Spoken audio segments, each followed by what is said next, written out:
Hey, we're back again. The Coon Prairie Ramblers. And again.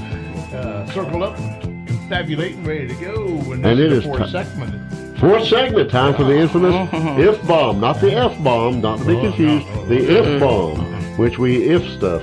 We talk about what if and this, that, and the other. But anyway, we can't have the if bomb segment without the bomb first falling. So buckle your seatbelt, say your prayers. Here she comes.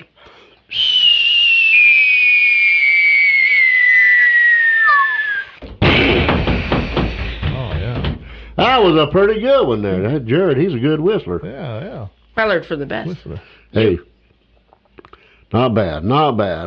What if? What if? Jared, give us that what if there. He had a what if for us. Yeah, he came up with that. The song. You done lost it. You're getting you're too young to be forgetful. What if? If. This is the idea. Is what if you could be the one who brought out a certain song? So say Mercy Me came out with a song I Can Only Imagine. That would be my first pick because it's a song that I love and it's an iconic song and making a lot of money right now with the movie and all the popularity. Yes. That's the idea. Okay. Yeah. Is that your offering for this one? No? Hey, this is going to be a long segment. We got 13 minutes to fill here. Okay. Well, and I don't know why this song. I mean, if I was to write a song, I've always thought that I would like to have been the one to write this particular song. And I don't know why. Let's hear it. Some of it. I can see clearly now.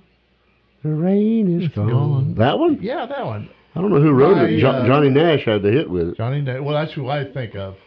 But for some reason, you like that song, I think if I could have wrote a song, it would be that one. Or it's only a one. day away. Hey, you just threw me off. There's another one about the Red Robin. Tweedledee. Tweedledee. Rockin' Robin. Was that a Beatles song? No. No, they didn't do that. No. They rocked in the treetops all day long. There we go. Uppin' and bumpin' and singing his song. I think the reason I like that song is because it's so bright. Michael Jackson did the remake of it. But somebody else did it before him. Yeah. Can't think of who back in the 60s. Yeah, I can hear the guy singing it. I think it was a group of guys. Might have been, but anyway, it was somebody before Michael Jackson. But behind it, it was just in that it's a bright song. It's happy, very happy song, upbeat. The way to start the day. Yep. Either that or I Can See Clearly Now. One of those two. Something positive. Yeah. Yep. Yeah. Wow. In fact, positive songs. How about money-making songs? Money-making songs. The most recorded song in the world is what I would like to have written. I would like to most recorded. A Boy Named Sue. No. Man in Black. Irving Berlin. Irving Berlin. The most. Rhapsody in Blue. No. Irving Berlin. Maybe not the most recorded. It's not the most recorded song. God Bless America. It's the song that was the number one song that sold the most, and I think it's still the top seller. Is it time. I Can Only Imagine? No. Irving Berlin, this goes way back. Old, man. Old. Irving. I'm dreaming of a white Christmas. Yeah. Wah, wah, wah. Yeah. That one right there, that's a timeless song, and it's recorded by multiple people. Yeah. Bing Crosby had the biggest hit with it, but made it popular in the movie White Christmas. White Christmas. Yeah. Was that the name of the movie? Danny Kaye, Rosemary Clooney. You sure it's called White Christmas? Vera Ellen. Wasn't it? Go back and check that out. That's the name of the song. That's the name of the song. I don't know if it's the name of the movie or not. I don't know. Yeah. We'll have to Google that. Okay. If Casey was here, he'd be Googling it right now. Yeah.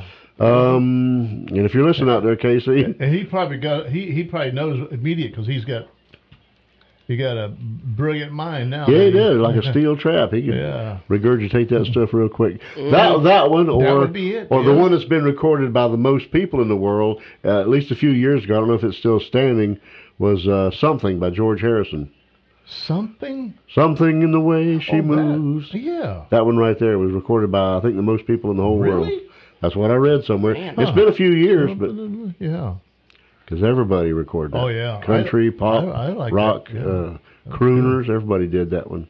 George Harrison of the Beatles wrote that one. I can hear it. I can't think of the words to it, but Something in the way she moves attracts me like no other love. Boom, boom. Something in the way. Yeah. I don't know. So if there was a song that you could have put out, what would that be? Oh. Yeah. Is that your kind of genre? What's the they were Beatles. The Beatles did that originally, but then it was recorded by people in multiple genres. Yeah. Well, what is your particular? What song best is a Luke song? I mean, Which one do you want your name on it? Thinking, I bet Luke Wilson wrote that. Oh. Would it be country? Would it be pop? Would it be or would it be classical jazz? Dun-dun-dun-dun. No. Yeah. Mine would probably be "Contrary to Ordinary," a song that was never really a hit that nobody ever heard. Like the bird, the bird is No, the title is "Contrary to Ordinary." Yeah. That's the title of the song. Oh. Recorded by, I forget who wrote it, but Jerry Jeff Walker Yeah. recorded it, and a couple others have. But anyway, that's a song nobody's ever heard of. But if you want to look it up on YouTube, Jerry Jeff Walker has a good version of it. "Contrary to Ordinary." Maybe they'll do that one at my funeral. Yeah, you can look. You can look that up whenever you're looking up our station. That's right. When I'm sitting at your funeral, if I'm sitting at your funeral, You tell them. and they're playing that song, I'm gonna look to my wife and thinking, "What's that? What's that song?" Yeah, I never heard of That that. song. Why do you like that one? That song sucks. Is that a new hit? That sucks. Yeah. What song would be about you? At my funeral? Yes. Or about you? Not. I mean, about me. Or sum up your life or it'd be personify you. A boy named Sue. A boy named Sue. Yeah. Because of your Yeah. trial and tribulations as a child. Yeah. That was written by Shel Silverstein. Really? Name him anything but Sue. That's Yeah. right. Not that Name him But, Joe. I was Bill George. with my daddy. I only knew my daddy from the age of 5 to the age of 10. Then they left. And Well, my then daddy all through left my home when I was teenage years, 3. I always hated my dad because, of all the bad memories before he left. No precious memories. Yeah, no precious memories. Ooh. But the best memories of my dad is after when he came back, just before he died. It's a good thing he died because It's a good thing he died. You heard it here first. He came back and things turned out good, and then he died. That's good. So he brought a good close to the story. Yeah. Yeah. You're blinding myself with a flash. Luke just took a picture of himself there. I've been flashed. Pretty bad when you flash your own self. Don't look, Ethel. That's right. Well, It's too late. Mr. Jared, what song? What song do you think would be about you? illustrates you? Oh boy, one that just sticks out like, man, that's one of mine. Yeah. That would be about you think, if they heard that song, they would think of you. That's a Jared song right there. I don't know. I mean, I was kind of thinking Big Booger Blues, but Big Booger Blues. Now, is that jazz? Wah, What is wah, that? wah. I think that's a very classical. blues- That's blues a very hit. very classical song from Mark Lowry. Yeah. Mark Lowry. And I wouldn't be surprised if he recorded that. No. He's a little bit out there. Can you give me a little bit of it? Big Booger Blues. Big Booger Blues. We don't know much about it. I bet it has a lot of picking going on in it. Mm-hmm. Picking and grinning. But in all realisticness, I think I'd probably pick more of something in a bluegrass genre. Something like maybe like the Orange Blossom Special. That's a There song you I go. love. Yeah. It's a really good banjo song. Written by a man that would live down there in the Everglades, and a lot of people recorded it and took off with it before anybody ever heard of him. His name was Irwin T. Rouse, Uh-huh. and a lot of people don't credit him with that, but that was his song. Yeah. Been recorded by everybody. I love Charlie McCoy's harmonica version of it is really Lester. Wow. No, it's not Lester. It was Earl. good. Lester Flatt and Earl Scruggs. No, it was. Oh gosh, I can't remember his name. Well, I tell you You're what. too young to be senile. Another song similar to that, which may have been my third choice, was the City of New Orleans. Written by Steve Goodman and recorded by Arlo Guthrie. Arlo Guthrie, yeah. That'd be- And Arlo, about you? Arlo is my favorite Folk one singer? to sing it. I mean, not my favorite folk singer, but as far as that song. I've I've heard Johnny Cash sing it, other people sing it. Willie's got a decent version of it. John Denver recorded it. Yeah. The first time I ever heard it was John Denver. I heard him before I ever heard Arlo Guthrie for some reason. Yeah. And our deceased buddy down at the Circle sang it, Guy. Yep. The Guy Labrie, the barefoot artist. Yeah. Yep. He did a good job at it. Yeah, because he would do the picking. Uh-huh. What do you think a song? Think of a song that you think you could have done it better. A song that I just did it really. my way. Yeah. I did it my way. Who do you like, Frank Sinatra or Paul Anka for that? Frank Oh, Sinatra. Frank Sinatra, yeah. Or Elvis Presley. Elvis had the biggest hit Oh, with it. Elvis, yeah, I liked Elvis. Yeah. Paul Anka wrote it. Yeah. But Elvis had And the Sinatra had back. He had the good backup with him. He had the Jordanaires and all them. Jordanaires. You just got to give credit where credit's due.